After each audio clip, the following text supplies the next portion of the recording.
अस्सलामुअलैकुम, वेलकम है आप सभी का इस नई वीडियो में। तो जैसे आप सभी को पता है कि अभी बीएससी नर्सिंग पैरामेडिकल और टेक्नोलॉजी कोर्सेज की सेकंड राउंड की जो काउंसलिंग है उसकी नोटिफिकेशन जेके बोपी ने रिलीज़ की है। इस बीच यहाँ पे काउंसलिंग का शेड्यूल किस तरह से रहने वाला है, इसमें यहाँ पे कुछ एक दो चेंजेस हैं वो मैं आपको बताऊँगा, क्योंकि स्टूडेंट्स के इसके रिगार्डिंग काफ़ी ज़्यादा कन्फ्यूजन्स हैं। सारे कन्फ्यूजन्स आपको इस वीडियो को देखने के बाद क्लियर हो जाएंगे, क्योंकि इसमें कैटेगरी वाले कैंडिडेट्स की अलग से काउंसलिंग होगी और उसके साथ साथ जो ओपन मेरिट के कैंडिडेट्स हैं उनकी काउंसलिंग यहाँ पे अलग से होगी, और जो सीट्स यहाँ पे कैटेगरी में फिलअप नहीं होंगी उनको यहाँ पे क्या हो जाएगा वो भी मैं आपको बताऊंगा। वीडियो को पूरा एंड तक देख लेना, चैनल को भी सब्सक्राइब कर देना और टेलीग्राम ग्रुप हमारा ज्वाइन कर देना, लिंक उसकी आपको डिस्क्रिप्शन में मिल जाएगी। तो चलिए वीडियो को स्टार्ट कर लेते हैं। तो देखिए यहाँ पे आप देख सकते हैं 8 जनवरी आज यहाँ पे नोटिफिकेशन आई है। मैंने आपको पिछले वीडियो में ही बोला था कि 7-8 जनवरी को आपकी नोटिफिकेशन आ जाएगी और 11-12 तक आपकी काउंसलिंग जो वो स्टार्ट हो जाएगी। तो सेम उसी तरह से यहाँ पे नोटिफिकेशन आई है। और चलिए यहाँ पे हम देख लेते हैं शेड्यूल किस तरह से आपका रहने वाला है। देखिए यहाँ पे पहले 12 जनवरी से आपकी काउंसलिंग स्टार्ट हो जाएगी और 22 जनवरी तक यहाँ पे आपकी काउंसलिंग रहने वाली है। मतलब 12 से 22 10 दिन तक यहाँ पे आपकी काउंसलिंग रहने वाली है। उसके साथ साथ यहाँ पे जिन कैंडिडेट्स के रैंक 1 से लेके 8551 के बीच में है वही कैंडिडेट यहाँ पे सेकंड राउंड में जा सकते हैं, चाहे अलॉटमेंट के लिए या अपग्रेडेशन के लिए वही कैंडिडेट जा सकते हैं। जिनकी रैंक 8551 के बिलो है, जिनकी इसके अबव रैंक है वो यहाँ पे काउंसलिंग में बिल्कुल भी एलिजिबल नहीं है।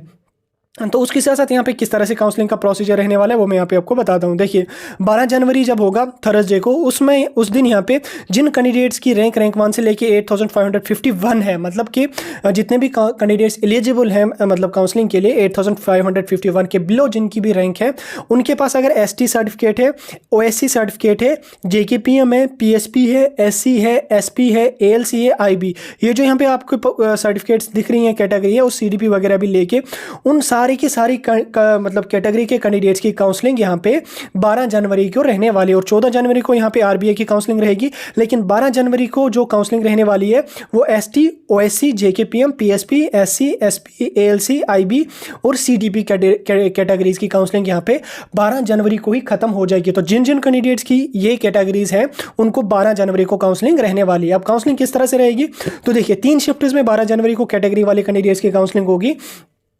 आप कहीं पे भी जा सकते हैं, जम्मू चले जाओ या श्रीनगर चले जाओ, हर जगह शेड्यूल यही रहने वाला है। अब ज़रूरी नहीं है कि आप कश्मीर में ही आ जाओ, आप जम्मू वाले बोपी ऑफिस में जा सकते हैं, कोई इशू इसमें नहीं है। तो देखिए जिन कैंडिडेट्स की कैटेगरी ST और OSC है, ठीक, और 8551 के बिलो जिनकी रैंक है, तो उनको यहाँ पे काउंसलिंग 9 से 10 बजे तक रहने वाली है। मतलब कि पहला शिफ्ट यहाँ पे 9 से 10 बजे तक रहेगा। उसके बाद JKPM, PSP, SC, SP, ALC और IB के कैंडिडेट्स की काउंसलिंग जो है वो 10 बजे से लेकर 11 बजे के बीच में रहेगा, यानी कि दूसरा शिफ्ट 10 बजे से लेकर 11 बजे तक चलेगा। एक ही घंटे में काउंसलिंग होती है, वो आपको पता है। उसके साथ साथ जिन कैंडिडेट्स की CDP कैटेगरी है, क्योंकि CDP कैटेगरी की सीट जो है वो पहले राउंड में फिलअप नहीं हुई थी, तो उन कैंडिडेट्स को यहाँ पे 12 बजे से लेकर 1 बजे तक जाना है काउंसलिंग के लिए। इसलिए स्पेशली जो ST और OSC के कैंडिडेट्स हैं वो कोशिश करना कि 8 साढ़े 8 बजे तक आप बोपी ऑफिस पहुंचो, चाहे श्रीनगर या जम्मू।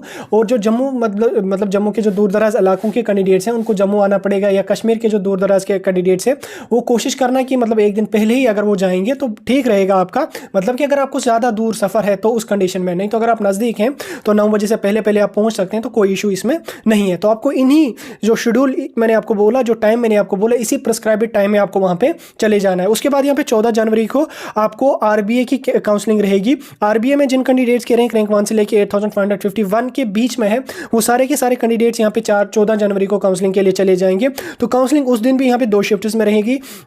पहले शिफ्ट में जिन कैंडिडेट्स की RBA है उनकी रैंक 1 से लेके 4500 के बीच में है, तो उनकी काउंसलिंग यहाँ पे 9 बजे से 10 बजे की शिफ्ट में हो जाएगी पहले शिफ्ट में। और 4501 से लेके 8551 के बीच में जिन कैंडिडेट्स की रैंक है उनकी काउंसलिंग यहाँ पे 10 से 11 बजे के बीच में रहेगी, यानी कि दूसरा शिफ्ट यहाँ पे 10 से 11 बजे तक रहेगा, एक घंटे का शिफ्ट होता है।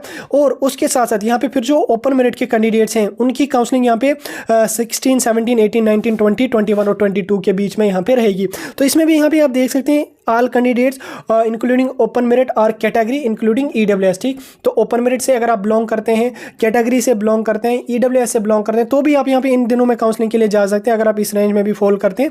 लेकिन वो सीट जो होंगी वो ओपन मेरिट में ही मिल जाएंगी आपको, वो कैटेगरी आपकी मानी नहीं जाएगी। इसलिए जो कैटेगरी वाले कैंडिडेट्स हैं उनको इन्हीं 2 दिनों में काउंसलिंग के लिए चले जाना है। बाकी जो ओपन मेरिट वाले हैं वो नीचे वाले शेड्यूल में भी जा सकते हैं। अब इन केस देखिए यहाँ पे क्या एक और इंपॉर्टेंट अपडेट आपके लिए है। अगर इन 2 दिन जब काउंसलिंग चलेगी, पहले मतलब इतनी सारी कैटेगरीज की काउंसलिंग चलेगी, दूसरे दिन यहाँ पे RBA की काउंसलिंग चलेगी, अगर इनकी सीट्स वैकेंट रही, ऑब्वियसली कैटेगरी की सीट्स तो वैकेंट रहती हैं हर काउंसलिंग में, तो अगर इनकी सीट्स वैकेंट रही चाहे गवर्नमेंट कॉलेज में या प्राइवेट कॉलेजेस में, तो वो सीटें शिफ्ट कर दी जाएंगी ओपन मेरिट में, यानी कि जो कैटेगरी वाले कैंडिडेट्स की सीट्स वैकेंट रहेंगी वो सीट्स फिर ओपन मेरिट के कैंडिडेट्स को दी जाएगी, जो 16 जनवरी से शुरू होने जा रही है। ठीक, वो फिर उन दिनों यहाँ पे फिलअप हो जाएंगी और 16 जनवरी वाले सीट मैट्रिक्स में वो सीट्स ओपन मेरिट वाले कैंडिडेट्स के लिए यहाँ पे रहेंगी। तो इसलिए ये इंपॉर्टेंट एक अपडेट है आपके लिए, जो एसटी मतलब कैटेगरी वाले जो सीट्स रहेंगी वो अगर इन 2 दिनों में फिलअप नहीं हुई तो वो फिर जो है वो ओपन मेरिट में से कन्वर्ट करके ओपन मेरिट के कैंडिडेट्स को दी जाएंगी।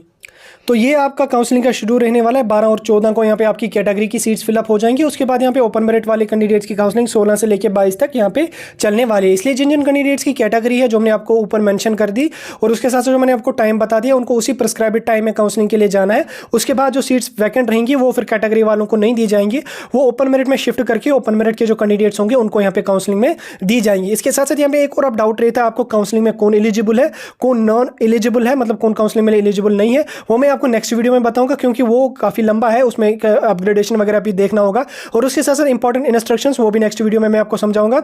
और ये था काउंसलिंग का शेड्यूल। और इसके साथ साथ एक और इसमें इंपॉर्टेंट अपडेट है, वो ये कि जिनकी सीडीपी कैटेगरी है उनको काउंसलिंग के टाइम अपनी सीडीपी कैटेगरी भी वहां पे ले जानी है साथ, या कोई भी कैटेगरी आपके पास है वो भी आपको वहां पे ले जानी है। तो ये था एक इंपॉर्टेंट काउंसलिंग का शेड्यूल। जो कंफ्यूजन आपके थे वो इंपॉर्टेंट कंफ्यूजन मैंने क्लियर कर दिया। काउंसलिंग का शेड्यूल मैं आपको डिटेल में समझा दिया। अभी आपको समझ आ गया होगा, अभी आपका कोई भी कंफ्यूजन कोई भी डाउट नहीं रहा होगा। अब यहाँ पे एक डाउट है आपका, एलिजिबल कौन है काउंसलिंग के लिए और एलिजिबल नहीं कौन, मतलब कौन काउंसलिंग में नहीं जा सकता है, वो मैं आपको समझाऊंगा, क्योंकि उसमें भी एक दो अपडेट्स हैं स्पेशली यूटी लद्दाख के कैंडिडेट्स के लिए, क्योंकि उनकी सीट्स जो है बोबी ने फिर कैंसिल कर दी थी।